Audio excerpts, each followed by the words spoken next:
नमस्कार, मी आशिष जाधव. जी 24 तासच्या रोखोकमध्ये तुमचं स्वागत आहे.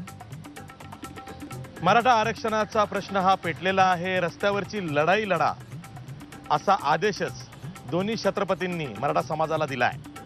दोन्ही छत्रपती म्हणजे कोण? तर छत्रपती शिवाजी महाराजांचे थेट 13वे वंशज सातारचे उदयनराजे भोसले, जे भाजपचे खासदार आहेत. तर दुसरे छत्रपती संभाजीराजे, जे शिवाजी महाराजांचे वंशज आहेत. त्यांनीही सुद्धा मराठा समाजाला हे सांगितलेलं आहे की ठोकून काढा अशी भाषा केलेली आहे. त्यामुळं दोन्ही छत्रपतींची भूमिका ही वेगवेगळी आहे. मराठा समाजामध्ये मोठा टप्पा, मोठा वर्ग हा छत्रपतींचा आदेश आजही मानत आला आहे. अशा वेळी जर का आरक्षणाचा प्रश्न हा सुप्रीम कोर्टात रेंगाळत पडलेला आहे, अशा वेळी राज्य सरकारचे हात बांधले गेलेले आहेत. अशा वेळी सर्वपक्षीय भूमिका अशी आहे की सुप्रीम कोर्टात जे होईल ते आपण स्वीकारलं पाहिजे. अशा वेळी जेव्हा मराठा आरक्षण अर्थात एससीबीसी आरक्षण, ज्याला तात्पुरती स्थगिती मिळालेली आहे सुप्रीम कोर्टाची, त्यावर तोडगा म्हणून EWS अर्थात आर्थिकदृष्ट्या दुर्बल घटकांना जे केंद्र सरकारनं 10% आरक्षण दिलं आहे, ते आरक्षण मराठा समाजाला महाराष्ट्रामध्ये लागू करण्यात आलेलं आहे. तसा GR काढलेला आहे. अशा वेळी मराठा समाजानं रस्त्यावरची लढाई का लढायची आणि जे लढायला सांगतायत त्यांचा हेतू काय हे तपासण्याची गरज आहे. त्यावरच आज आपल्याला चर्चा करायची आहे.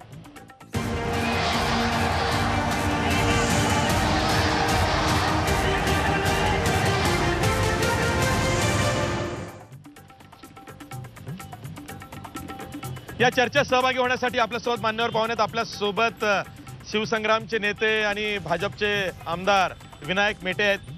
त्याचबरोबर आपल्यासोबत राष्ट्रवादी काँग्रेसचे युवा नेते प्रवक्ते उमेश पाटील आहेत.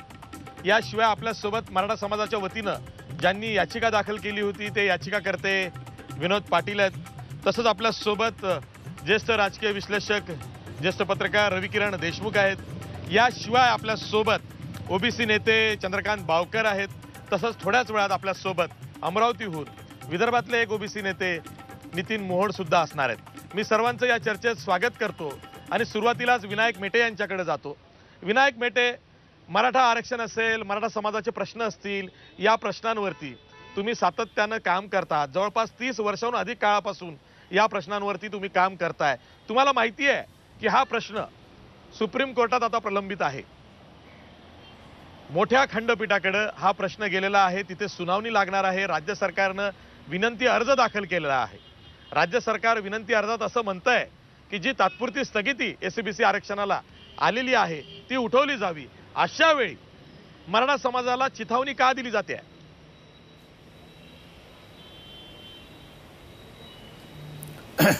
नाही, मराठा समाजाच्या आरक्षणाचा जो कायदा होता त्या कायद्याच्या अंमलबजावणीला सुप्रीम कोर्टामध्ये घटनापीठाकडे पाठवत असताना अंतरिम स्थगिती दिलेली आहे. आता या स्थगितीमध्ये मार्ग काढायचा असेल आणि मराठा समाजाला परत याच कॅटेगरीमध्ये एससीबीसी मधून आरक्षण मिळवायचं असेल तर मग आपल्याला सुप्रीम कोर्टाचे जे मुख्य न्यायमूर्ती साहेब आहेत त्यांच्याकडेच अर्ज करावा लागेल की तुम्ही घटनापीठ लवकर स्थापन करा आणि ते केल्याबरोबर आमची स्थगिती जी आहे ही उठवण्याचं काम आपण करा. असा हा लिगली मार्ग आहे. तो आत्ताशी अनेक दिवसाच्या नंतर शासनानं तो केलेला आहे. दुसऱ्याच दिवशी मात्र विनोद पाटील यांनी तीच याचिका दुसऱ्या दिवशी केली. 15 दिवस शासनाला लागले. हा मुळात फरक आहे. तो मुद्दा जाऊ द्या बाजूला. पण मुळामध्ये ह्या कायद्याच्या बाजूच्या पलीकडे आता स्थगिती आली ही वस्तुस्थिती आहे. या स्थगिती आल्याच्या नंतर मराठा समाजाचे जे मुलं आहेत मग त्यांच्या शिक्षणाच्या प्रवेशाचा जी अडचण झाली त्याच्यामध्ये काय सरकारला उत्तर आहे? नोकरीचा जो विषय आहे त्याच्यामध्ये काय मार्ग काढणार आहे या संदर्भामध्ये आणि मराठा समाजाचे जे मग सारथीपासून अण्णासाहेब पाटलापासून ते बलिदान दिलेल्याच्या नोकरी आणि मावेजापासून ते गुन्हे मागे घेण्यापर्यंत EWS पर्यंत हे जे इतर प्रश्न आहे या सगळ्या संदर्भामध्ये प्रश्नाबाबत सरकार काहीही बोलायला तयार नाही.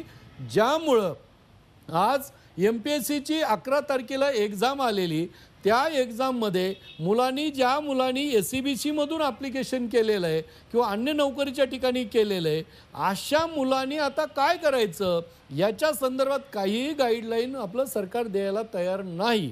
आणि मग या परिस्थितीमध्ये आपल्या मुलाचं भविष्य अंधकारमय होतंय की काय, ही चिंता मराठा समाजातल्या सर्वसामान्य गरीब मराठा समाजाच्या मंडळीला लागलेली.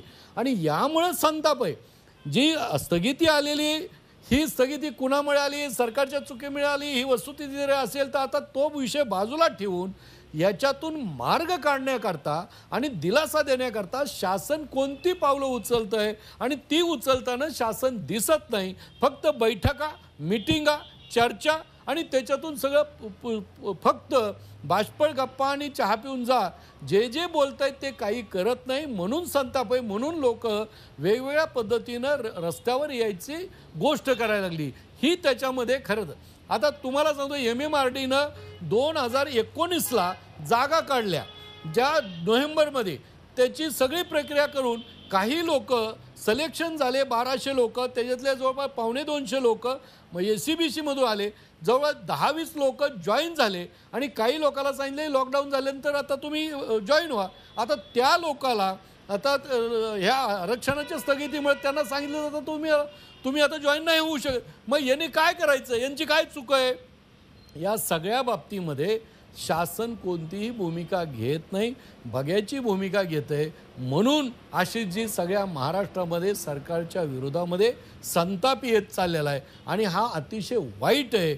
आणि सरकार फक्त घोषणा करतंय पोकळ, निर्णय मात्र घेत नाही, ही वस्तुस्थिती. म्हणून माझी या निमित्तानं एकच विनंती आहे की सरकारनं आताही संध्याकाळी 6 वाजता वर्षा बंगल्यावरती मुख्यमंत्र्यांच्या मराठा संघटनांच्या प्रतिनिधींशी मुख्यमंत्री अशोक चव्हाण तसंच इतर नेते चर्चा करतायत की मराठा समाजात जो असंतोष दिसतो आहे, रस्त्यावर उतरण्याची जी भाषा दिसते आहे, रोज कुठं ना कुठं जे आंदोलन होत आहे, त्यातनं कशी समाजाची एकूणच महाराष्ट्रातल्या सुटका होईल. कारण हे वातावरण हे सौहार्दपूर्ण वातावरण नाहीये.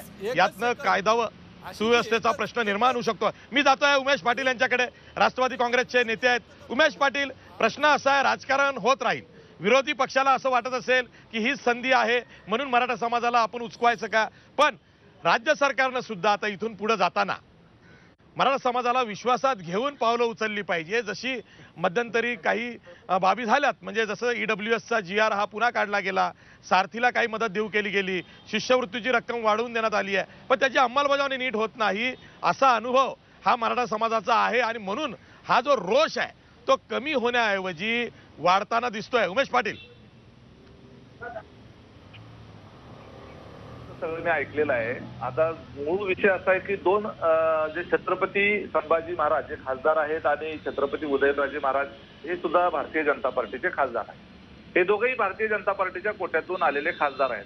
आता मूळ मुद्दा काय आहे की मराठा आरक्षण हा विषय सर्वोच्च न्यायालयाच्या स्थगितीच्या निर्णयामुळे एक प्रकारे अडचणीत आलेला आहे. जर स्थगिती दिली गेली नसती तर ते आरक्षण आणि त्याच्या मिळापासून मिळणारे लाभ जे आहे ते आपले कंटिन्यू राहिले असते, चालू राहिले असते. आणि कोर्टामध्ये त्याच्या कायद्याच्या कसोटीवर घटना तज्ज्ञांनी आणि कायदे तज्ज्ञांनी त्याच्या संदर्भातला वापर करत राहिले असते आणि पुढे काय असेल तो अंतिम निर्णय झाला असता. स्थगिती जी दिली गेली हीच मुळात आहे ती मराठा समाजामध्ये जो संताप आता विनायकराव मेटे सांगतायत ना, तो संताप या गोष्टीसाठी आहे की ज्या वेळेस आर्थिक मागासांचं आरक्षण हे सुद्धा चॅलेंज केलेलं आहे, त्याला चॅलेंज करत असताना सुप्रीम कोर्टाने वरच्या खंडपीठाकडे सोपवत असताना त्याला मात्र अंमलबजावणीला स्थगिती दिली नाही. मग मराठ्याच्याच आरक्षणाला स्थगिती कशी काय सुप्रीम कोर्टामधून दिली गेली? इतर कुठल्याच राज्यातल्या वेगवेगळ्या 50% मर्यादा ज्यांनी ओलांडली त्या राज्यांमधलं आरक्षण तसंच चालू राहिलं, त्याचंही चॅलेंजिंग आहेच कोर्टामध्ये, अजून त्याचेही निर्णय पेंडिंग आहेत. मग महाराष्ट्रातल्या मराठ्यांच्या आरक्षणाच्या बाबतीतच स्थगिती देऊन वरच्या खंडपीठाकडे जे पाठवायचं झालेलं आहे, संताप त्या गोष्टीचा मेटे साहेब. आता मुद्दा असा आहे की याच्या बाबतीमध्ये राज्य सरकारने तात्पुरता दिलासा देण्याच्या दृष्टिकोनातून हा सगळा तात्पुरता दिलासा आहे. आरक्षण हे मिळालंच पाहिजे मराठ्यांच्या मनामध्ये, मराठा समाजाच्या मनामध्ये.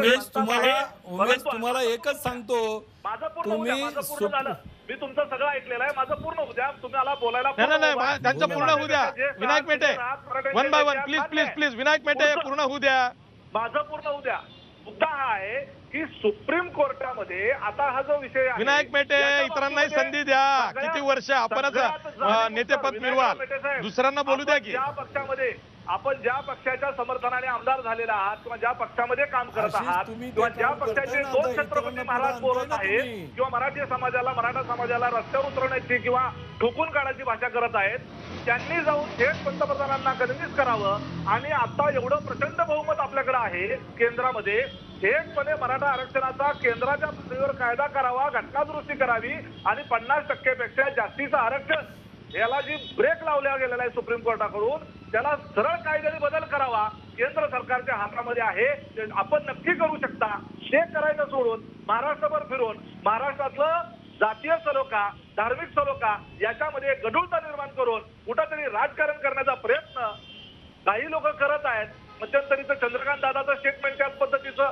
आता हे दोन छत्रपती जे राजे जे आहेत, ज्यांना भारतीय जनता पार्टीनं खासदारकी देऊ केलेली आहे, मराठ्यांच्या मतांच्या साठी म्हणून जरी केलं असलं तरी सुद्धा आज महाराष्ट्रातला मराठा समाज जो आहे या छत्रपतींकडे, दोन्ही छत्रपतींकडे आदरानं पाहतो, अपेक्षेनं पाहतो. मग राज्यामध्ये आज जरी आपलं सरकार नसलं तरी सुद्धा केंद्रामध्ये आपलं असं सरकार आहे की जे सुप्रीम कोर्टाचा निर्णय सुद्धा बदलू शकतं. सुप्रीम कोर्टाने दिलेल्या स्थगितीच्या निर्णयाला एकमेव जाणीव उपाय जो आहे तो म्हणजे केंद्रामध्ये घटनादुरुस्ती करणं आणि घटनादुरुस्ती करून मराठ्यांना त्या ठिकाणी आरक्षण मिळवून देणं. आपण मराठा समाजाचे नेते म्हणून देवेंद्र फडणवीसांकडे जावं आणि त्यांना घेऊन महाराष्ट्रातल्या सगळ्या समाजाच्या सगळ्या प्रमुख नेत्यांना मुख्यमंत्र्यांसकट घेऊन जावं आणि देशाच्या पंतप्रधानांना साकडं घालावं आणि विशेष संसदेचं अधिवेशन बोलवावं आणि अधिवेशन बोलवून मराठा समाजासाठी कायदा करण्यासाठी भाग पाडावं. नसेल तर तुम्ही सगळ्यांनी मिळून या दोन छत्रपती सकट आम्ही खासदारकीचा राजीनामा देतो आणि तुम्ही म्हणा की आम्ही सगळे बाहेर पडतो भाजपमधून, ते म्हणून दाखवा. ही म्हणायची हिंमत ठेवा. ठीक आहे. विनायक मेटे, हाच एक प्रश्न आहे. दोन छत्रपती आहेत ज्यांचं आदराचं स्थान मराठा समाजामध्ये आहे, त्यांच्या शब्दाला किंमत आहे. एक छत्रपती म्हणतायत की जर का मराठ्यांना आरक्षण नसेल तर इतर आरक्षण रद्द करा, सामाजिक आरक्षणाच्या विरोधातली भाषा करतायत. दुसरे छत्रपती म्हणतायत ठोकून काढा. हे काय चाललंय? महाराष्ट्र हे कायदा व सुव्यवस्थेचं राज्य आहे. इथं छत्रपतीच जर का असे बेताल बोलायला लागले तर मग अपेक्षा कोणाकडनं ठेवायची? विनायक मेटे, असं आहे की मी अशी जी आपल्या प्रश्नाचं उत्तर देतो, पण त्याच्या अगोदर जी उमेश पाटील यांचं एक वक्तव्य ते त्यांच्या कदाचित अज्ञानामुळे बोलले असेल तर त्यांनी सरळ सुप्रीम कोर्टावर आक्षेप घेतलेले आहेत आणि हे अतिशय चुकीचं आहे. अगदी कोणतंही असेल, पूर्वीच्या काळामध्ये आघाडीच्या काळात आरक्षणाला हायकोर्टाने स्थगिती दिली होती, तेव्हा असं कुणी हायकोर्टाला आक्षेप नव्हता घेतला. सुप्रीम कोर्टाबद्दल आक्षेप घेणं हे चुकीचं. आणि जर वाटत असेल तर राष्ट्रवादी काँग्रेसनं तिथं याचिका करावी ना सुप्रीम कोर्टामध्ये की तुम्ही इतरांना एक न्याय देताना आम्हाला दुसरा न्याय देता, आमचं तुमच्याबद्दल ऑब्जेक्शन आहे. मग ते मात्र काही कळत नाही आणि नाचता येणं अंगण वाकडं. राज्य सरकारचा प्रश्न आहे, राज्य सरकारचा विषय आहे. राज्य सरकार सुप्रीम कोर्टामध्ये कमी पडलेलं आहे ह्याच्यामध्ये हे स्पष्टपणाने सुप्रीम कोर्टाच्या निकालामध्ये लिहिलेलं आहे. त्याच्यामध्ये आम्ही काही बोलत नाही. बरं, याच्या अगोदर आम्ही अनेक वेळा राज्य सरकारला बोललो. दोन्ही छत्रपतींच्या भूमिकेबद्दल काय? दोन्ही छत्रपतींच्या भूमिकेबद्दल काय? उदयनराजे भोसले आणि संभाजीराजे. आता त्याबद्दलच येतो मी. आता हे सगळं करत असताना जे आता आरक्षण आपल्याला मिळालेलं आता एकदम स्थगिती आली, त्यामुळे सैरभैर समाज होणं आपल्या पिढीच्या भवितव्याच्या बद्दल हे साहजिक आहे. त्यामुळे त्याची प्रतिक्रिया येणं अगदी हे स्वाभाविक आहे. तर त्या प्रतिक्रिया ज्या आल्या त्याच्यावर जी काही राजे आहेत त्यांनी ते स्टेटमेंट केलेले. उदयन महाराजांकडे मी स्वतः गेलो होतो की 3 तारखेला मी स्वतः इथं पुण्यामध्ये सर्वांचं एकमत व्हावं, कायदेशीर आणि टेक्निकल दृष्ट्या सर्वांनी एक होऊन एक भूमिका घ्यावी यासाठी बैठक मी पुण्यात लावली. त्याचं निमंत्रण देण्यासाठी गेलो होतो. तेव्हा उदयनजी महाराजांनी मराठा समाजाचं आरक्षण किती गरजेचं आहे हे सांगितलं. आणि आता केंद्राने सुद्धा ज्याला आरक्षण नाही त्याच्यासाठी EWSचं रिझर्वेशन दिलंय.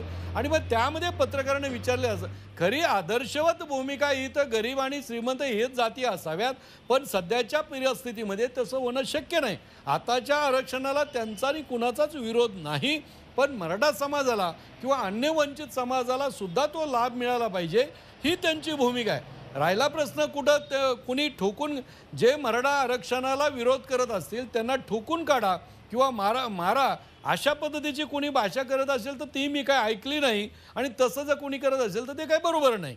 त्यामुळं कोणत्याही परिस्थितीमध्ये असं आहे की ठीक आहे आपल्यासोबत विनोद पाटील याचिका करते आहेत मराठा समाजाच्या वतीनं. त्यांनी हायकोर्टामध्ये सुद्धा याचिका दाखल केली होती, सुप्रीम कोर्टामध्ये सुद्धा त्यांची याचिका आहे. विनोद पाटील, सुप्रीम कोर्टामध्ये असं नेमकं काय झालं की इतर राज्यांचा जेव्हा आरक्षणाचा प्रश्न आला त्या खटल्यामध्ये स्थगिती न देता घटनापीठाकडे तो खटला वर्ग केला गेला आणि महाराष्ट्राच्याच बाबतीत मराठा अर्थात एसीबीसी आरक्षणाला तात्पुरती स्थगिती मिळालेली आहे अंतरिम आदेशाने.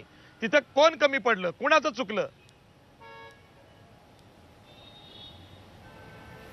जाधव साहेब, आपण हा जो मला प्रश्न विचारला याच्याबद्दल मागेही चर्चा झाली होती आणि आजही मी स्पष्टपणे सांगू इच्छितो की त्या ठिकाणी टायमिंग चुकलेलं आहे.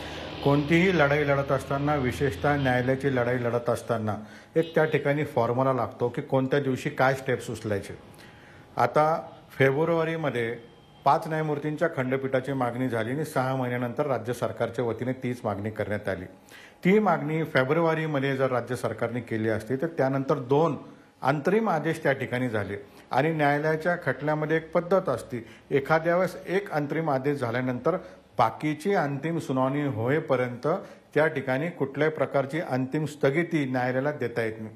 त्याच वेळेस हे जर राज्य सरकारने हेरला असता आणि तात्काळ प्रयत्न केला असता तर हे प्रकरण 5 न्यायमूर्तींच्या खंडपीठाकडे गेलं असतं. याच्यावर स्थगिती मिळालेली आहे आणि ही स्थगिती मिळत असताना राज्य सरकारने जे जे करायला पाहिजे होतं ते केलं नाही असं मी सातत्याने सांगत होतो. मी या पलीकडे जाऊन एक गोष्ट सगळ्यांच्या लक्षात आणून दिली होती की या राज्य सरकारला न्यायालय चांगल्या पद्धतीने कळालं होतं. कारण मागच्या काळामध्ये ज्यावेळेस हे सरकार आलं न्यायालयामुळे आलेलं आहे आणि न्यायालयाचा तो निर्णयाचं स्वागत राज्य सरकारने केलं आणि हे राज्य सरकार त्या ठिकाणी आलं.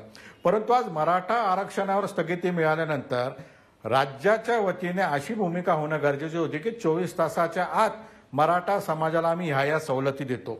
मला तरी वाटतं की या राज्य सरकारने न्यायालयाच्या निर्णयाची प्रत देखील वाचली का नाही, कारण त्याच्यामध्ये स्पष्टपणे सांगितलेलं की आजपर्यंत झालेल्या भरत्याला आम्ही हात लावणार नाही. परंतु जाधव साहेब, मी आपल्याला सांगतो, खाली ईडब्ल्यूएसच्या बाबतीत कुठलाही निर्णय आलेला नाही. कोणत्याही प्रांताला आपण फोन करा, त्यांच्याकडे सूचना आलेल्या नाही ईडब्ल्यूएस सर्टिफिकेट देण्याच्या. जे जे लोक त्या त्या ठिकाणी नोकरीला लागले होते त्यांची कास्ट व्हॅलिडिटी तातडीने अशा परिस्थितीत मागितलं जाते. त्याच्यासाठी समाज कल्याण विभागाच्या वतीने कुठल्याही प्रकारच्या सूचना आलेल्या नाही की मागच्या तारखेमध्ये हे सिलेक्शन झालं होतं, यांना कास्ट व्हॅलिडिटी द्या. त्याच्या पलीकडे ज्या ज्या विद्यार्थ्यांनी सगळी प्रक्रिया कंप्लीट केलेली, जसं आता मेटे साहेबांनी MMRDAचं सांगितलं, अशाच प्रकारे ग्रामसेवक, याच्या पलीकडे सुप्रीम कोर्टाच्या सुनावणीमध्ये MPSCचा विषय निघाला होता. आम्हाला विरोध करणारे जे याचिका होत्या त्यांनी सांगितलं की Maratha are enjoying the reservation, they have grab the post. त्यांनी फार डेप्युटी कलेक्टरच्या, तहसीलदारच्या पोस्ट हिसकावून घेतल्या. त्यावर न्यायालयाचे असे शब्द होते, भाष्य होतं की आम्ही मागच्या याच्यात जाणार नाही. आणि न्यायालयाने या सगळ्या गोष्टी सांगितलेल्या असताना आजपर्यंत राज्य सरकारने न्यायालयाचा आदेश धरून किंवा न्यायालयाची प्रत वाचून एकाही माणसाला त्या ठिकाणी नियुक्ती दिलेली नाही. एकाचंही ऍडमिशन त्या ठिकाणी ग्राह्य धरलं गेलेलं नाही.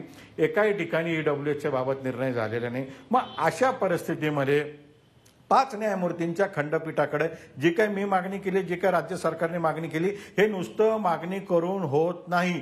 त्या ठिकाणी मेन्शन करण्याची एक पद्धत आहे.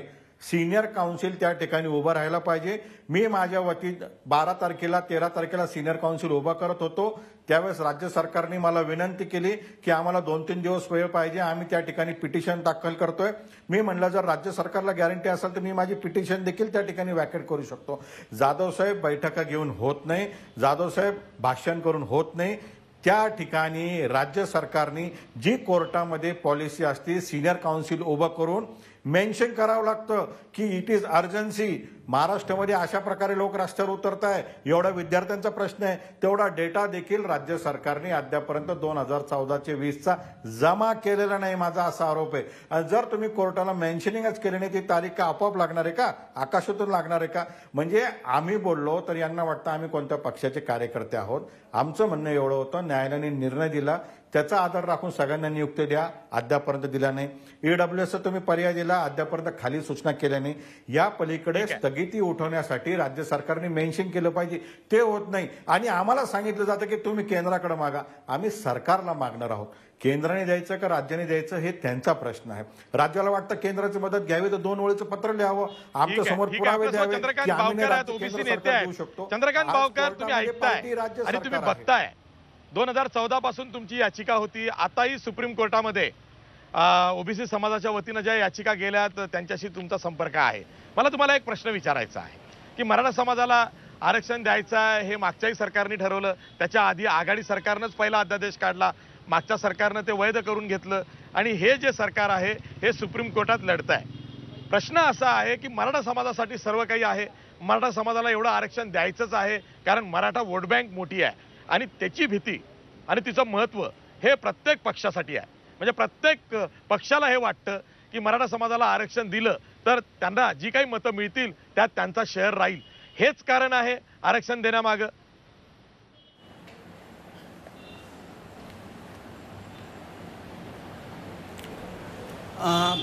आशिषजी, याच्यामध्ये मी पहिल्यांदा एक माझं मत नमूद करतोय. बोला.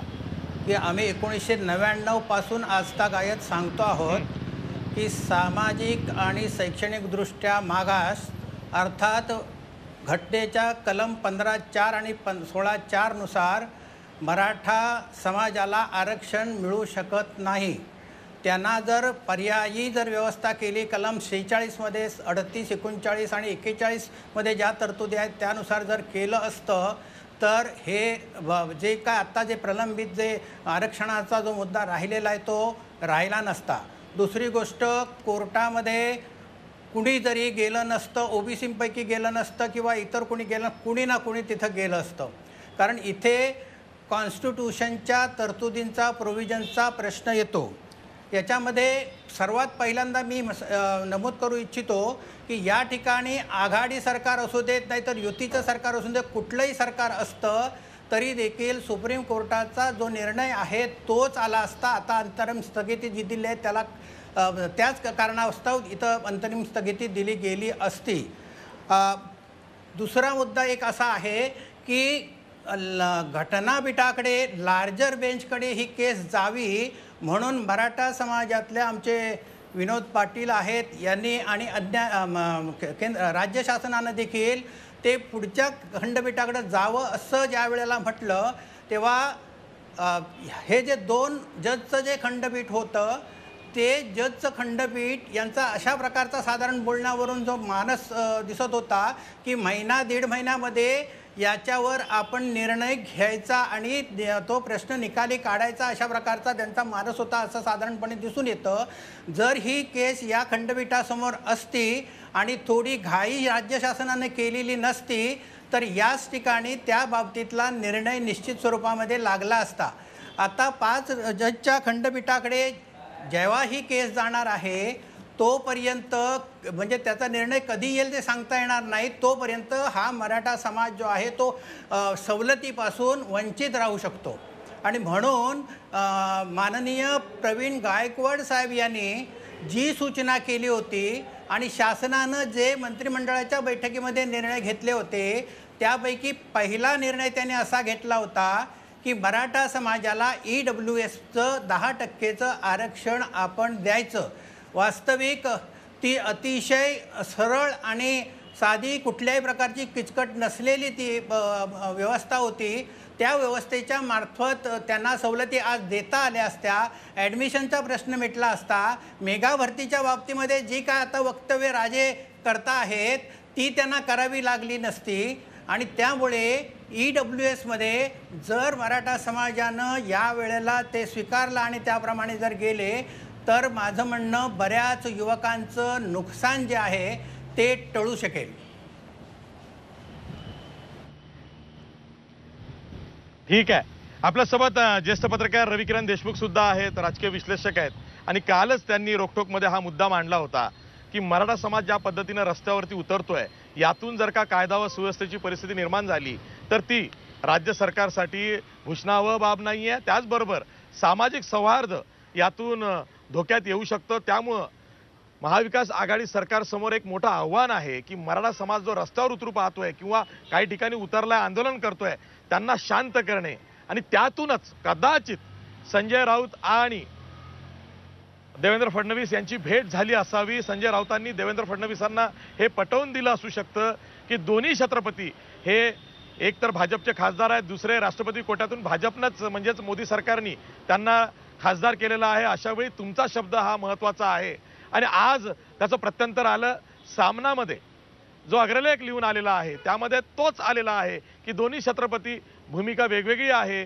त्यामुळं मराठा समाजमध्ये एक चुकीचा मेसेज जातोय. मी पुन्हा रविकिरण देशमुख यांना याच प्रश्नावरती छेडणार आहे की रविकिरण देशमुख, मराठा समाजाच्या आरक्षणाचा जो प्रश्न आहे तो जेव्हा सुप्रीम कोर्टामध्ये आता प्रलंबित आहे, तुम्ही लार्जर बेंचची मागणी ही राज्य सरकारनेच केली होती आणि लार्जर बेंचकडे म्हणजे मोठ्या खंडपीठाकडे ते घटनापीठ सुद्धा असू शकतं, त्याच्याकडे हे गेलं. अशा वेळी राज्य सरकार वटहुकूम काढणं योग्य नाही किंवा अध्यादेश ज्याला म्हणूया, नैतिकतेत ते बसत नाहीये. राज्य सरकारचे हात बांधले गेलेले आहेत. अगदी बरोबर आहे. या स्थितीमध्ये अध्यादेश काढला जाऊ शकत नाही, कारण नवीन कुठलीच बाब राज्य सरकारसमोर नाही आहे. ते निर्णय अंमलबजावणी करणे, जो निर्णय घेतला आहे, जो कायदा केला आहे, त्याची अंमलबजावणी करणे एवढंच राज्य सरकारच्या हातात आहे. आता याच्यामध्ये वेगळी अशी कुठलीही परिस्थिती निर्माण झालेली नसल्यामुळे अध्यादेश काढायचा तर कशाचा काढायचा हा प्रश्न आहे. त्यामुळे अध्यादेश काढणं हा आत्ताचा मार्ग नाही. हा निर्णय फिरवणं इतकं सोपं नाही. सुप्रीम कोर्टासमोर मूळ मुद्दा काय की इंदिरा साहानी विरुद्ध भारत सरकार याच्यामध्ये जो काही निकाल दिलेला आहे त्यावेळी बेंच म्हणे की 50% पुढं आरक्षण जाता कामा नये आणि हे आरक्षण तिथं पुढं चाललेलं आहे. हे जाणं हे याचा निर्णय हा मोठ्या खंडपीठानं घ्यायला हवा असं म्हटलं त्यांनी, स्थगिती दिलेली आहे. मुळात असं आहे की ही अभूतपूर्व परिस्थिती निर्माण झाली. आता राजकीय कुरघोडी तर होतच आहे, कारण असं आहे की दोन राजे, सातारचे महाराज आणि कोल्हापूरचे राजे दोघंही उतरल्यामुळे समाज त्यांच्या पाठीशी उभा राहील, तरुण पिढी त्यांच्या मागे जाईल. कारण तरुण पिढीला खूप आशा आहे की या आरक्षणातून समाजाच्या तरुणांचं भलं होईल. आता हे राजे उतरल्यामुळं ध्रुवीकरण होईल ह्या आंदोलनामध्ये आणि प्रश्न हातातून निघून जाईल. म्हणून आता सगळ्यांच्या नजरात तिकडे लागलेल्या आहेत आणि शिवसेनेच्या नेतृत्वाखालचं हे सरकार हाच प्रयत्न करतंय की हे जर राजे आंदोलनामध्ये सक्रिय झाले तर त्यांना थांबवणं कठीण होऊन जाईल, कारण तरुण मुलं ऐकणार नाहीत. त्यामुळं सरकारसमोरचा सर्वात मोठा प्रश्न आहे की कुठलीही परिस्थिती आता हाताबाहेर जाऊ द्यायची नाही, सामाजिक सौहार्द बिघडू द्यायचं नाही. तर त्याच्यासाठी ही सगळी धडपड आहे. यावेळी स्वतःच्या राजकीय भूमिका बाजूला ठेवून सर्वांनी मिळून महाराष्ट्राच्या हिताचा विचार केला पाहिजे, कारण महाराष्ट्रामधलं सामाजिक सौहार्द बिघडणं कुणाच्याही हिताचं नाही. आणि राजकीय नेतृत्वाने कुठल्याही पक्षाचा असो, 2 पावलं जेव्हा पुढे जायची भूमिका घेतात तेव्हा 2 पावलं मागे जायला पण शिकलं पाहिजे. कारण प्रत्येक वेळी मीच पुढे जातो आणि मीच नेतृत्व करतो, मलाच मतं द्या, ही भूमिका ही समाजाच्या हिताची नसते. 2 पावलं मागे जायला शिकलं पाहिजे, मान्य केलं पाहिजे भूतकाळात झालेल्या चुका पण आम्ही दुरुस्त करू म्हणून. आशिष, मी तुम्हाला आठवण करून देतो, 1960 साली महाराष्ट्र राज्याची निर्मिती झाली. त्यावेळच्या विधानसभेमध्ये याच कोल्हापूर जिल्ह्यामधले एक शिर्के नावाचे आमदार होते. त्यांचं पहिलं नाव मला वाटते दादासाहेब होतं. त्यांनी म्हटलं होतं की हे राज्य मराठा होईल अशी आम्हाला भीती वाटते. त्यावेळी त्या तत्कालीन मुख्यमंत्री यशवंतराव चव्हाण साहेब असं उठून म्हणाले की नाही, हे राज्य मराठी असेल. यशवंतराव चव्हाण साहेब जेव्हा मराठी राज्य आहे म्हणाले तेव्हा त्याच्यामागे भूमिका काय होती, ब्रॉडर कन्सेप्ट काय होता की या राज्यामध्ये प्रत्येक मराठी माणसाच्या, प्रत्येक मराठी माणूस तो कुठल्याही जाती धर्माचा असो, त्याच्या हिताचं रक्षण करेल हे सरकार. काय केलं आपण पुढची 5-6 दशकं, काय दिवे लावले?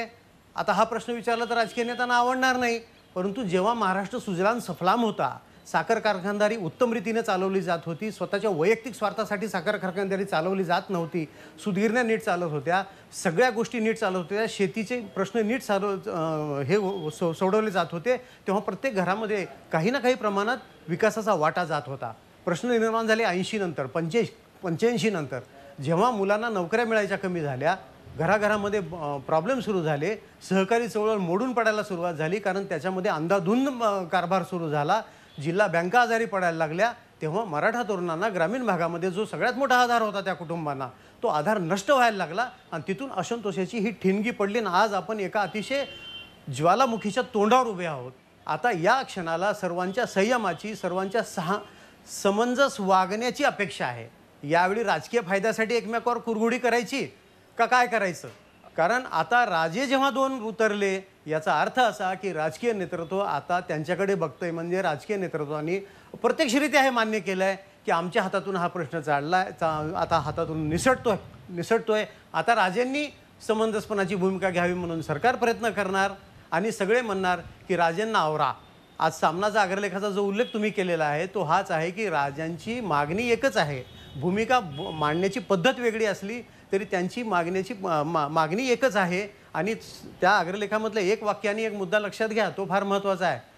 उदयनराजे महाराज काय म्हणाले की जर मराठा समाजाला आरक्षण मिळणार नसेल तर सगळी आरक्षणं बंद करा आणि आर्थिक निकषावर आरक्षण द्या. तर त्याला शिवसेनेचं मुखपत्र असलेलं सामना पाठिंबा देत आहे. ते म्हणते की बाळासाहेब ठाकरे यांची हीच भूमिका होती की खरी गरज ही लोकांची आर्थिक आहे. आर्थिक गरजेतनं म्हणजे आता परत त्याच्यामध्ये भूमिका बदलती आहे. आता यातनं प्रश्न निर्माण होत आहेत का नाही होत आहेत याच्यावर राजकीय नेतृत्वाने आता अधिक भूमिका स्पष्ट करण्याची गरज आहे. अगदी बरोबर आहे, अगदी बरोबर. आपल्यासोबत नितीन मोहोळ आहे. त्यांना प्रश्न विचारण्याआधी महाराष्ट्राची मराठा समाजाविषयीची एक जी धारणा आहे ती काय आहे? एक तर दशके महाराष्ट्रामध्ये मराठा हा समूहवाचक शब्द राजकारणात रूढ झाला. म्हणजे वोट बँक म्हणून जेव्हा जेव्हा मराठा समाज असा उल्लेख झाला त्यामध्ये 96 कोळी मराठे आले, देशमुख आले, पाटील आले, कुणबी आले. कुणब्यांमध्ये सुद्धा विदर्भात 5 प्रकार आहेत, कोकणामध्ये 1 प्रकार आहे. अशा पद्धतीची सगळी सरमिसळ झाली. पण आता जेव्हा आरक्षणाची बाब आली तेव्हा विदर्भातले 5 कुणबी, तिरळे असतील, घाटोळे असतील, झाडे असतील, खैरे असतील, असे सगळे कुणबी, त्याचबरोबर कोकणातले तिल्लोरे कुणबी, पश्चिम महाराष्ट्रामध्ये कुणबी मराठा, मराठा कुणबी अशी सरमिसळ. त्यामध्ये सगळेच जण म्हणतात आम्हीच मराठा. आणि निजामानी मराठवाड्यात काय केलं की ज्या कुणबी आहेत त्यांनाही मराठा सर्टिफिकेट्स दिले, त्यामुळे त्यांच्यावर अन्याय झाला. सरसकट सगळे मराठे झाले. ही जी सरमिसळ झालेली आहे यातून आता असं होत आहे की जर का मराठा समाज ज्यांना ओबीसीचं आरक्षण मिळालेलं नाही ते मागासवर्गीय आहे असं राज्य मागासवर्ग आयोगाने जाहीर केलेलं आहे, सिद्ध केलेलं आहे, ज्याची वैधता ही हायकोर्टाने ठरवलेली आहे, मान्य केलेली आहे. अशा वेळी सध्याच्या एक्झिस्टिंग ओबीसी कोट्यामध्ये मराठा समाजाचा समावेश का करू नये तशी मागणी मराठा सेवा संघानं किंवा संभाजी ब्रिगेडनं केलेलीच आहे. त्यामुळं सुद्धा चलबिचल वाढलेली आहे. नितीन मोहोळ, विदर्भामध्ये या मुद्द्यामुळे चलबिचल वाढली आहे. येते ना, ऐकायला येते का? हॅलो, ऐकायला येते? हा, बोला बोला. हा, सर्वप्रथम पहिले तुमच्या की पहिल्यांदा तुम्ही विदर्भाच्या माणसाला या वादामध्ये तुम्ही बोलवलेलं आहे. सर्वात महत्वाचं म्हणजे आता विनायकजी मेटे बोलले आणि म्हणे आता सरकार काय करता. तुम्ही 5 वर्ष राज्यमंत्रीपद उपभोगलं ना, स्मारकाचं कुठं काय आहे? आणि तुम्ही म्हणता की पश्चिम महाराष्ट्रातले मराठा मागास आहे. सगळे साखर कारखाने, सर्व मोठमोठ्या एज्युकेशन संस्था सर्व तुमच्याकडे आहेत आणि तुम्ही मागासले म्हणता. विदर्भाचे 90% मराठा हे तिरळे आहेत आणि दुसरे इतर कुणबी आहेत. अशी जी तुम्ही सुद्धा घाटोळे कुणबी आहे, भावनाताई गवळी, चिंगणे, प्रतापराव जाधव, एवढंच नाही तर नाना पटोले सुद्धा कुणबी आहे.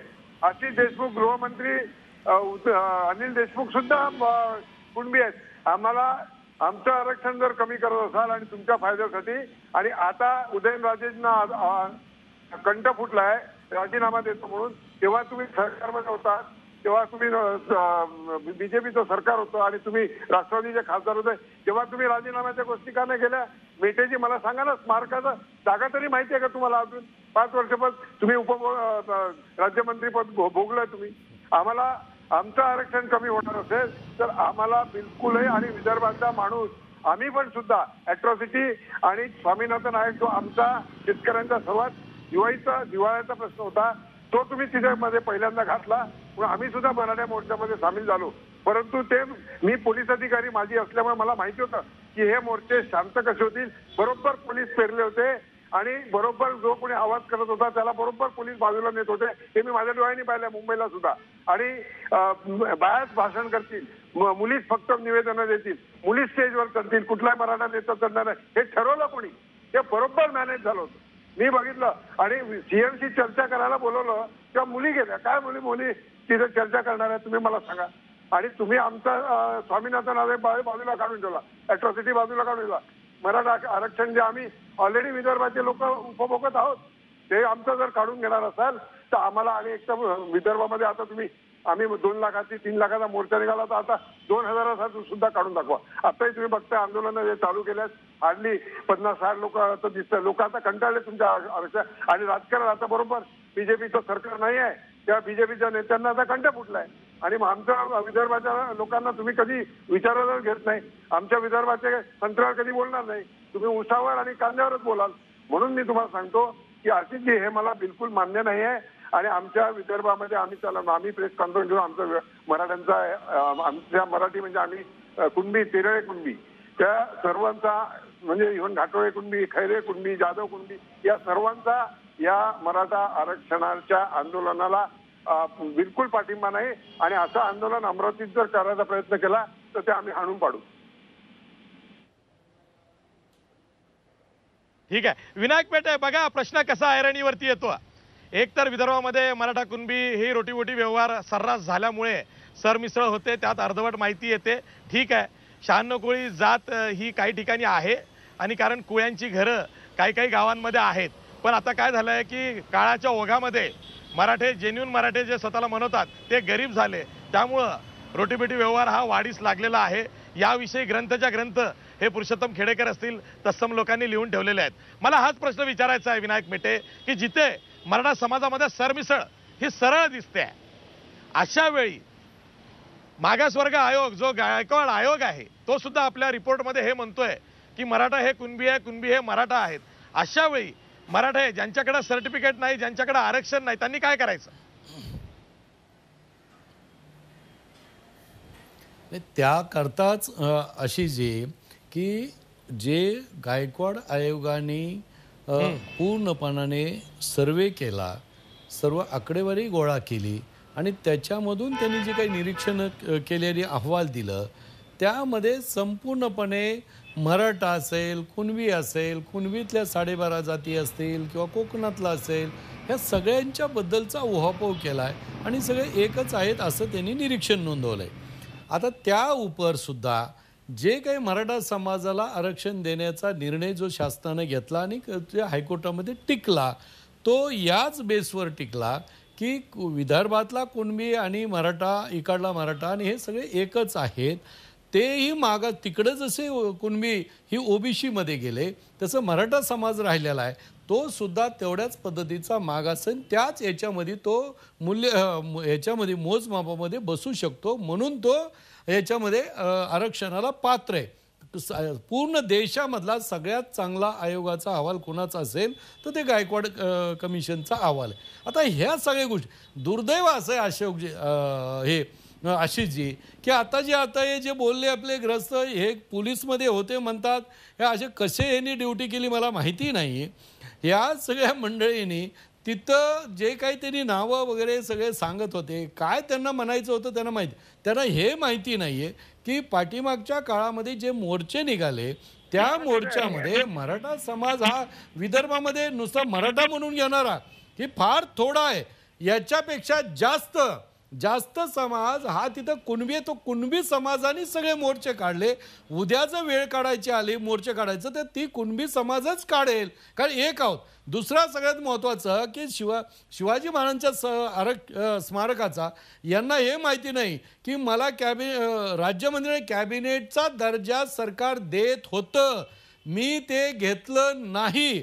विदाऊट अशा पदाचं मी काम केलं, गेले 2 वर्ष झालं त्याच्यावर स्थगिती आलेली आहे, म्हणून काम ते बंद झालेलं आहे. एवढी जरी शासकीय अधिकारी म्हणून माहिती घेतली असती तर मला वाटतं ते बोलण्याची गरज नव्हती. पण तो आजचा विषय तो नाही आहे स्मारकाचा, जेव्हा असेल तेव्हा आपण बोलू.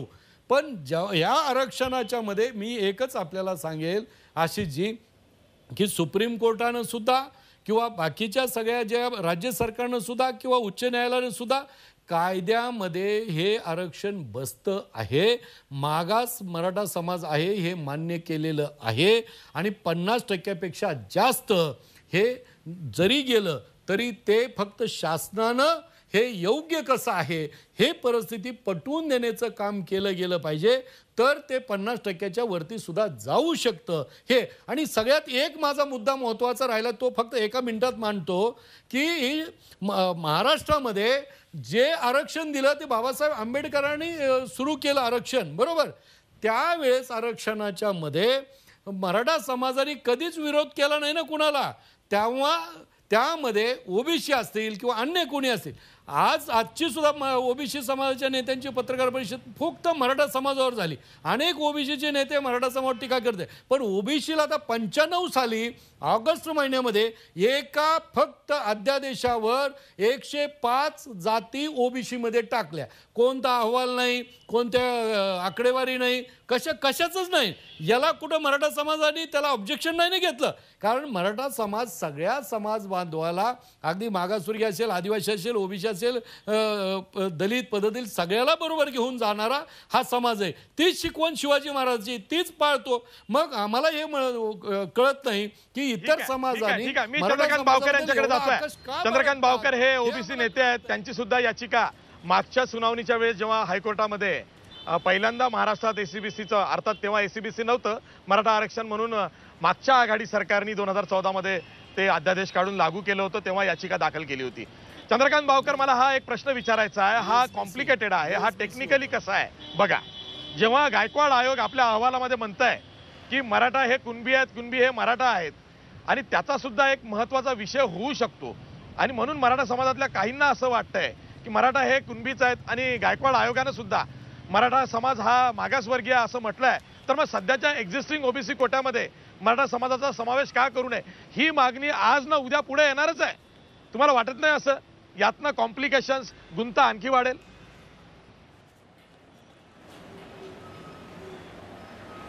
1999ला 14 डिसेंबरला खत्री आयोगाची सुनावणी होती. त्यावेळेला कोकणातल्या कुणब्यांच्या वतीनं मी बाजू मांडली होती, आणि त्यावेळेला मी कमिशनसमोर माझी बाजू कुणबी समाजाची तिथं मी मांडलेली होती. त्याच्यामध्ये कुणबी आणि मराठा कसा एक नाही याचं मी स्पष्टीकरण दिलेलं होतं. आपल्या चॅनलवर पण याच्यावर बऱ्याच वेळेला चर्चा झालेली आहे, मी पुन्हा त्याच्यामध्ये रिपीट करत नाही. परंतु आजच्या घडीला मी कोकणातला कुणबी आहे. कोकणातला कुणबी आणि मराठा हे एकच जर म्हटलं आणि त्याच्यासाठी जर ऐतिहासिक पुरावे द्यायचे म्हटले, तर ज्यांनी ते पुरावे दिलेले आहेत त्यांनी कोकणातल्या कुणब्यांचा आणि मराठ्यांचा कुठल्याही प्रकारचा अभ्यास केलेला नाही असं मला या ठिकाणी म्हणावं असं वाटतं. आता जे आमचे एक बांधव बोलले तिरळे कुणबी, तेही बोलले या ठिकाणी विदर्भामध्ये रोटी बेटी व्यवहार होतो असं ज्या वेळेला म्हटलं जातं, तेव्हा सरळ स्पष्ट पुरावा आहे की ते म्हणाले की तिरळे कुणबी आणि मराठे एक नाहीत, म्हणजेच कुणबी आणि मराठे एक नाहीत हे सांगितलेलं आहे.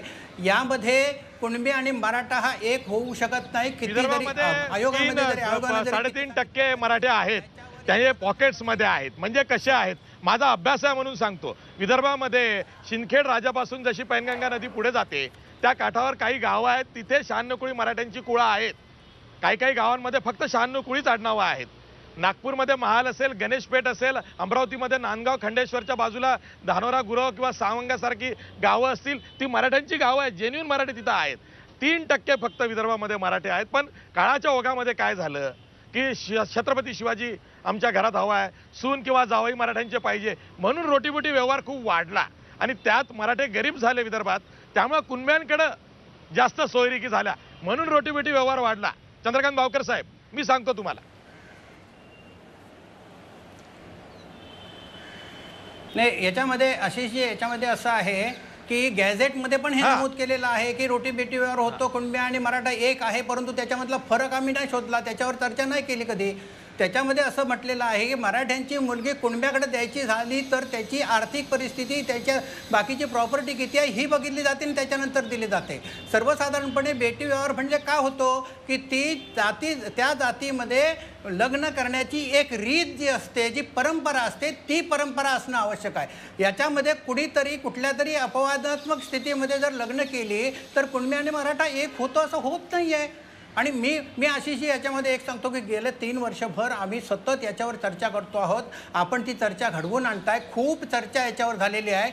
मराठ्यांचं पण प्रबोधन झालेलं आहे आणि कुणब्यांचं पण प्रबोधन झालेलं आहे. आणि आज ज्या स्थितीला जे हे आजची स्थिती जी आलेली आहे त्याला सरळ सरळ सगळे राजकारणी कारणीभूत आहेत. आणि आज पुढे गेल्यानंतर मागे कसं यायचं अशा प्रकारची ज्या वेळेला मराठा नेत्यांमध्ये जी स्थिती आहे त्याच्यामुळे मी मगाशी म्हटलं त्याप्रमाणे मराठा समाजाचं जे गरीब आपण म्हणतो आहोत त्यांचं नुकसान आपण करतो आहोत. त्यामध्ये सर्वात मी स्वागत करतो प्रवीणदादा गायकवाड यांचं, त्यांच्या सूचनेचं स्वागत करतो. आणि दुसऱ्या बाजूला जे दोन राजे ज्या वेळेला बोलतात आणि ते मराठ्यांच्या बाजूने बोलताना, एका जातीच्या बाजूने बोलत असताना इतर समाजाला आपण दुखावतो त्याचं भान त्यांनी ठेवलेलं नाही. हे लक्षात घेतलं पाहिजे. छत्रपती शिवाजी महाराज हे 18 फुकट जातींचे नेते होते, राजे होते. आणि त्यांचं जे हे होतं ते सगळ्यांना एक प्रकारचं संरक्षण होतं. या ठिकाणी जेव्हा राजे अशा प्रकारची वक्तव्य करतात त्यावेळेला त्याच्यामध्ये ते सैरभर झालं असं म्हणायचं का? मेटे साहेब म्हणतात त्याप्रमाणे. आणि राजे जर सैरभर होत असतील तर मग मराठे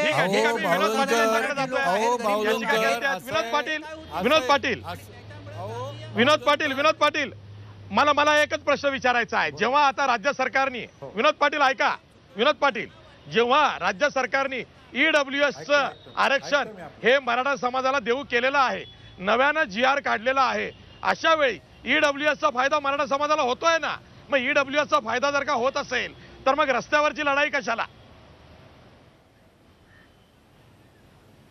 रस्त्यावरची लढाई ही न्यायालयाच्या विरोधात नाही. रस्त्यावरची लढाई हे राज्य सरकारला आठवण करून देण्यासाठी की आपलं कर्तव्य आहे, स्थगिती उठवली पाहिजे. राहिला EWSचा आरक्षणाचा प्रश्न, यापूर्वीच्या काळामध्ये ज्या काही भरत्या झाल्या, ज्या काही ऍडमिशन झाले, जोपर्यंत त्यांना श्रेणी ऍडिट करण्याचा अधिकार मिळत नाही तोपर्यंत EWSचा फायदा मराठा समाजाला होत नाही. EWSचा जर फायदा करायचा असेल तर राज्य सरकारला तसं प्रावधान म्हणजे प्रोव्हिजन करावं लागेल, खाली सूचना कराव्या लागतील, सर्टिफिकेट द्यावं लागतील आणि जे बॅकडेटमध्ये फॉर्म भरलेले आहेत त्यांना एडिट करून त्या ठिकाणी SC-BCच्या ऐवजी EWS त्या ठिकाणी वापरण्याचा अधिकार त्यांना द्यावा लागेल. याच्या पलीकडे EWS मध्ये वयोमर्यादामध्ये अडचण येते. जी SC-BCच्या रिझर्वेशनमध्ये 2-3 वर्षांचं रिलॅक्सेशन मिळतं ते EWS मध्ये त्या ठिकाणी मिळत नाहीये. अशा अनेक अडचणी EWS मध्ये येत आहे. नुसती घोषणा झालेली आहे परंतु प्रॅक्टिकली तसं झालेलं नाही. यामुळे आम्ही रस्त्यावर उतरलेलो आहोत. आणि माझ्या अगोदरचे 2-3 वक्त्यांनी एक भाष्य केलं की मराठा समाज तुरळक 10-20 लोकांचं आंदोलन करतो. मी त्यांना सांगू इच्छितो की आमची इच्छा आहे महाराष्ट्रामध्ये सलोखा राहावा, भाईचारा राहावा. आम्ही कुठेही सो मोठं आंदोलन करत नाहीये, परंतु त्या ठिकाणी लोकांची नाराजी आहे की आरक्षणावर स्थगिती मिळालेली, राज्य सरकार काही करत नाही. त्या भावनेतून त्या ठिकाणी आंदोलन होतंय.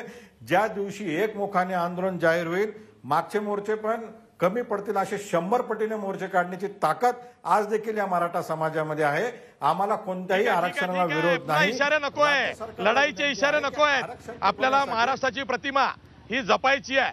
महाराष्ट्रामध्ये कायदा व सुव्यवस्थेचं राज्य आहे. अशा वेळी आपला सामाजिक सलोखा, सौहार्द हे कायम राखलं गेलं पाहिजे. मी जातो उमेश पाटील यांच्याकडे, राष्ट्रवादी काँग्रेसचे नेते आहेत.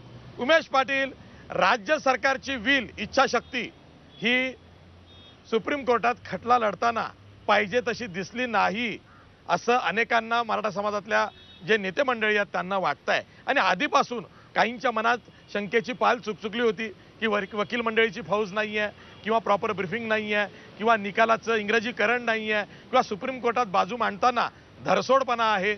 आणि मग व्हायचं तेच झालं.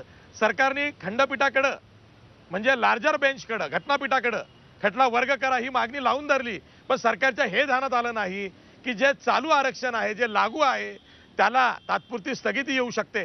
तिथं सरकार कमी पडलं आणि त्यामुळं हा रोष वाढतोय. उमेश पाटील, असे जे एक लक्षात घेतलं पाहिजे की न्यायालयीन प्रक्रियेच्या संदर्भात आणि किंवा न्यायालयाच्या मनामध्ये नेमकं काय आहे याच्या बाबतीमध्ये आपण काही स्वतः कायदे पंडित नाहीये, पण तरी सुद्धा सर्वसामान्य मराठा समाजातल्या लोकांना काय वाटतं याच्याबद्दलचं जे आपण विवेचन केलेलं आहे त्याच्याबद्दल मी बोलू इच्छितो की सुप्रीम कोर्टामध्ये लार्जर बेंचकडे ज्यावेळेस हे प्रकरण सगळं सोपावं असं सांगत असताना अशा पद्धतीनं ज्या वेळेला 50% जास्तीचा आरक्षणाच्या बाबतीतला विषय लार्जर बेंचकडे सोपवण्याच्या संदर्भातला विषय झाला, इतर राज्यांच्या बाबतीत झाला असेल किंवा केंद्रातल्या आर्थिक मागासाच्या आरक्षणाच्या संदर्भात झाला असेल, त्यावेळेस स्थगिती दिली गेलेली नव्हती ना.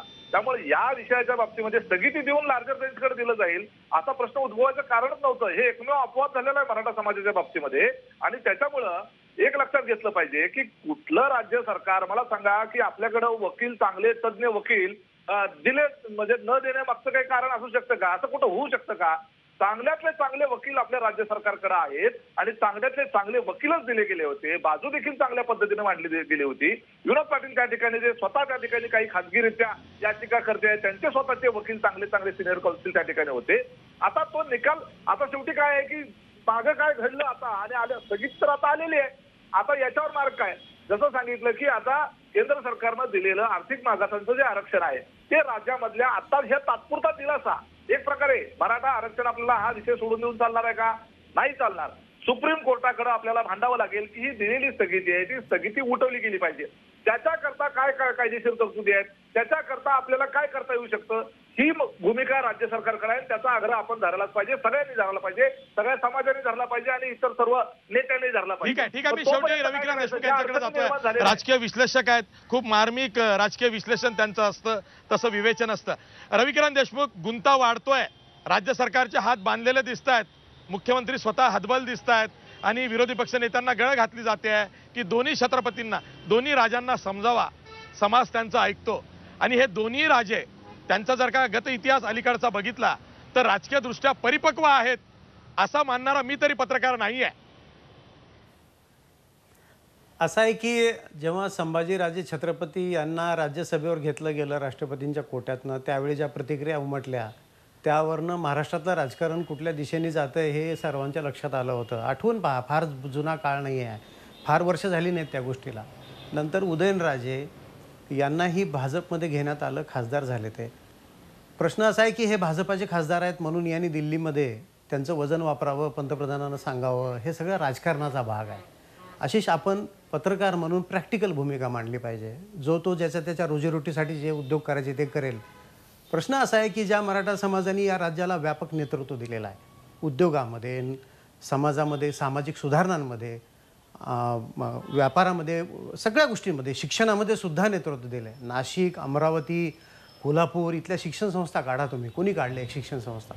आता या समाजाचे दोन मुख्य प्रश्न आहेत. हे बघा, घटनेने संसद, कार्यपालिका आणि न्यायपालिका यांचे तिघांचे सेपरेशन ऑफ पॉवर्स म्हणून अधिकार स्वतंत्र ठेवलेले आहेत. त्यामुळं घटनाच्या विरोधात जाऊन आपल्याला काही करता येणार नाही. सुप्रीम कोर्टामधली लढाई चालू राहील, त्यासाठी निष्णात वकील आहेत, सरकार प्रयत्न करत आहे, ठीक आहे. प्रश्न दोन आहेत. मराठा समाजामधला जो असंतोष आहे, जी अस्वस्थता, जी चीड आहे, ती दोन गोष्टी आहेत त्याला. एक आर्थिक आणि दुसरं नोकऱ्या. म्हणजे शिक्षण आणि नोकऱ्यामध्ये जे सध्याचं जे काही चित्र आहे ते प्रचंड भयावह आहे.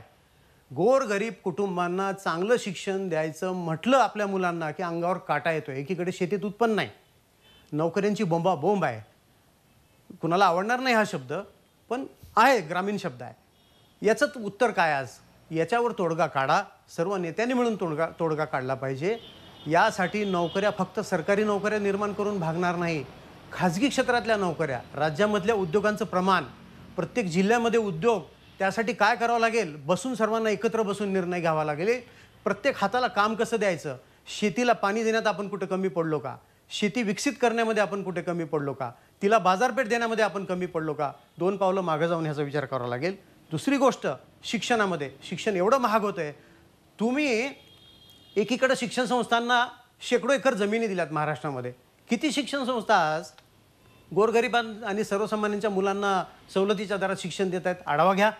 साखर कारखान्यांनी त्यांच्या प्रत्येक शेतकऱ्याच्या ऊसाच्या टनाच्या मागे पैसे कापून चॅरिटेबल ट्रस्ट बनवले. हे चॅरिटेबल ट्रस्ट कोण चालवते आज? कुठे आहेत हे? यांची इंजिनिअरिंग, मेडिकल कॉलेजेसमध्ये किती गरिबांच्या मुलांना ॲडमिशन दिलं जातं, जाणीवपूर्वक चांगल्या पद्धतीने शिक्षण देऊन सांगितलं जातं अभिमानाने 50 गरिबाची मुलं मी शिकवलेत असं म्हणणारे किती लोक आहेत महाराष्ट्रामध्ये? यांना बंधन करा. तुमच्या शिक्षण संस्था चांगल्या विकसित झालेल्या आहेत. आता तुम्ही गोरगरीब सामाजिक एक बांधिलकी म्हणून तुम्ही त्या मुलांना सवलतीच्या दरात शिकवा. ही जोपर्यंत तुम्ही बंधन आणणार नाही, ज्या संस्था अडचणीत आल्यात त्याला तुम्ही मजबूत करणार नाही, तोपर्यंत तुमचा सामाजिक प्रश्न सुटणार नाही. त्यासाठी रस्त्यावर येणं, संघर्ष करणं, तोडफोड करणं, जाळपोळ करणं, इशारे देणं हा उपाय नाही. हा लॉंग टर्म जो सोल्युशन म्हणतो आपण, फार पुढचं सोल्युशन नाही आहे. यासाठी तुम्हाला आढावा घ्यावा लागेल की सरकारच्या मदतीने उभे अहो तुम्ही स्वयं अर्थसहाय्यित विद्यापीठं काढतायत. आता कॉम्पिटिशन लागली, प्रायव्हेट साखर कारखाने काढतायत प्रत्येकजण. का तर सहकारी कारखान्यामुळे जबाबदारी वाढते. जबाबदारी नको आहे, प्रायव्हेट कारखाना काढा.